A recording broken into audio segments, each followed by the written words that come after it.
Hey, welcome back to another update of my Canadian dividend investing portfolio. So if you're new to the channel, I'm a Canadian investor. I buy and sell stocks on the Toronto Stock Exchange using Wealthsimple Trade, and I track all of my progress here in this custom Google Sheet that I made. And there's links in the description to everything below if you'd like to try out the Google Sheet or Wealthsimple Trade or anything else. So yeah, I've been at this for just over a year now, and I just had so far my best month ever from dividends. It's October, and we're only halfway through, which is awesome. I know there's a few more coming from the monthly dividends, but got $200 this month already, and that's super great to see. Really happy about that. But overall, my stock value is sitting around $57,200. At the moment, I'm up just over 4,000, which is great because about a week ago or 2 weeks ago, I was only up about 2,000. It was a rough week, but this kind of number just bounces up and down. It's not such a concern. I do like to see it growing, but it varies overall. But basically, I'm looking at an overall gain since inception for about 7.5%.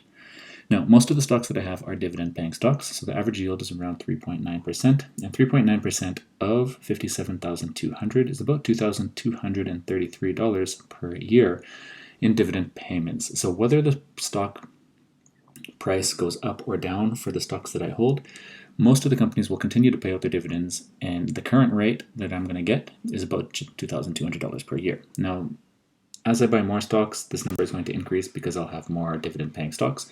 But a lot of the stocks that I have also, the companies will just increase the dividend payment over time. So this number will just start growing and growing on its own and really just kind of build momentum and carry on into the future. But yeah, it works out to about $186 per month on average. It kind of swings a little bit because some are paying quarterly and some are paying monthly. But yeah, it's pretty nice to see. I'm right on target, more or less.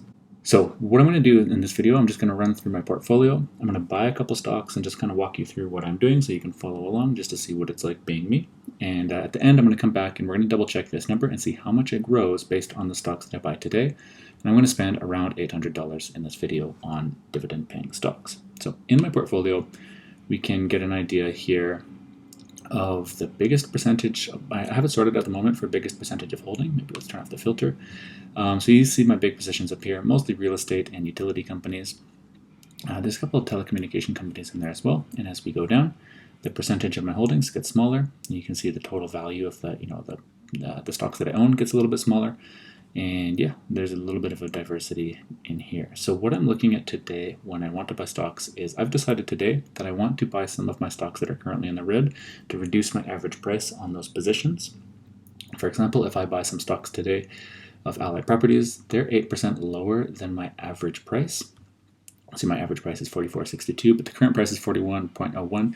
So any stocks that I buy today are going to decrease my average price, which means that in the future, it will be easier for me to be in the green. Now, I have a lot of stocks in these, 111, and I'm only going to buy a few, so it won't really change my average price much, but still, it's a step in the right direction, depending on how you look at it. So I'm going to be picking up some Allied Properties, definitely some Algonquin Power and Utilities as well. They're in the red for me. Northland Power, they're also in the red. And Cineplex, I'm going to stay away from. Not totally crazy about them, just kind of seeing what happens.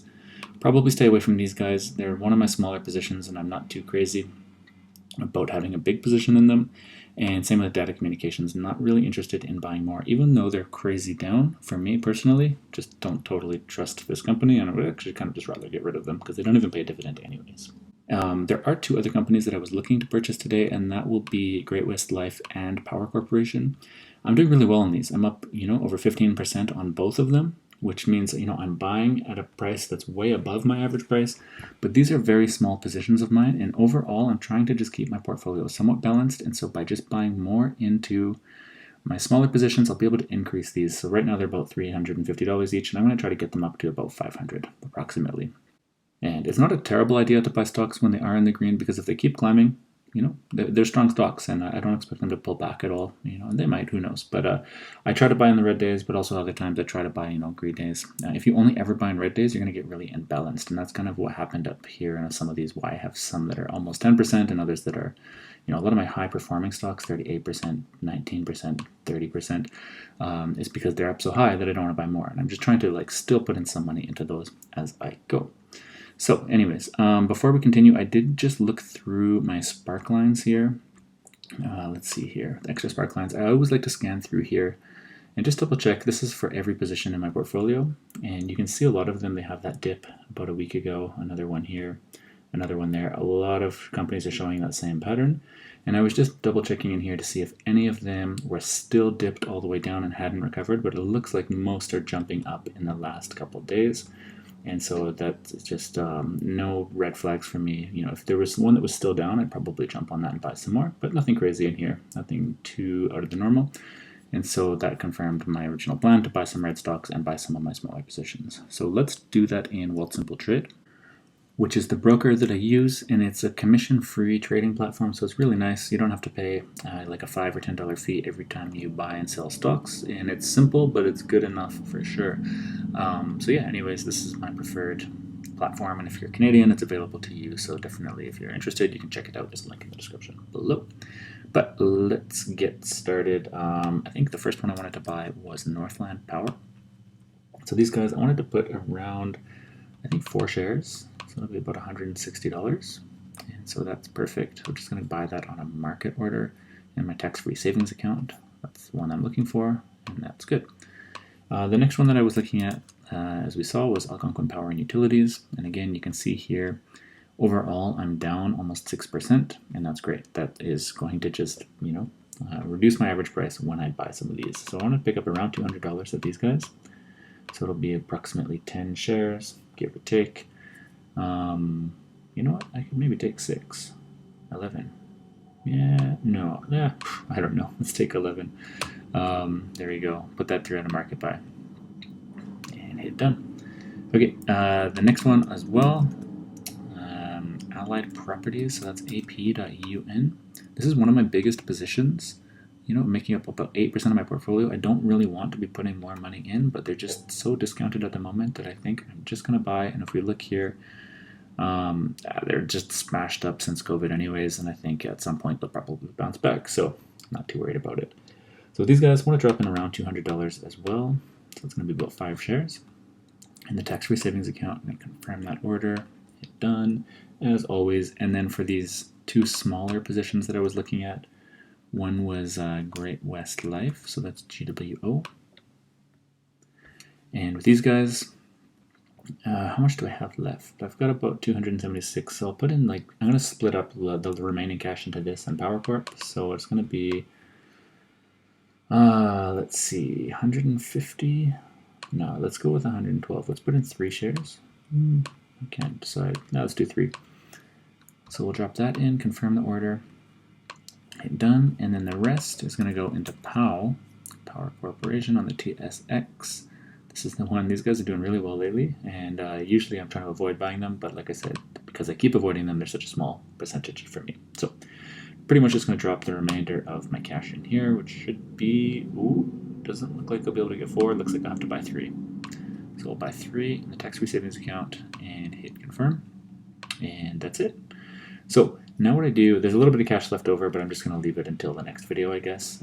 In here, in the activity tab, is where we see all of the market buys that I just did. And what I do is I take this information. So for example, Northland Power, I bought 4 shares at a price of $40.56. And I'm going to take all of these and I'm going to transfer it into the Google Sheet. And I do that in the transactions tabs. This is the master list of all the transactions I've ever done. And I'm just going to scroll down to the bottom, which is right here, and drop those in exactly how we saw in Wealthsimple Trade. And once all of that's in, and I double check that the totals were also exactly right compared to Wealthsimple Trade to make sure that I didn't put in like the wrong quantity or stock price, then the last thing to do is come back to the summary tab and check out how much the dividend annual income has increased. And if you remember at the beginning of the video, this is about $2,233, and now we're sitting at $2,266. So it's an increase of about $66 per year in totally tax-free passive income that's going to grow by itself as these companies increase their dividends over time. And I use those dividends to, like, when I get this, I lump it in with my deposits and I reinvest it again. Plus I'm putting more money into this all the time. And this number is just really going to snowball, hopefully out of control, and really give me that compounding effect that I'm looking for over a very long period of time. So eventually, when I'm older, I can use this money to, like, pay for whatever, you know, my cost of living during retirement or something like that. So guys, thanks for watching. If you made it this far, if you're interested in trying out the spreadsheet, there is a link in the description below where you can get it. The same thing with Wealthsimple Trade. There's a link for that as well. And yeah, let me know. Drop a comment on the and down below the video, and let me know what stocks you've been looking at, or maybe how you track your dividend investing if you're also actively tracking outside of your broker, or maybe you just use your broker and that's it, because some brokers are pretty good for that too. So anyways, guys, thanks a lot, and I'll catch you down in the comments and in the next video.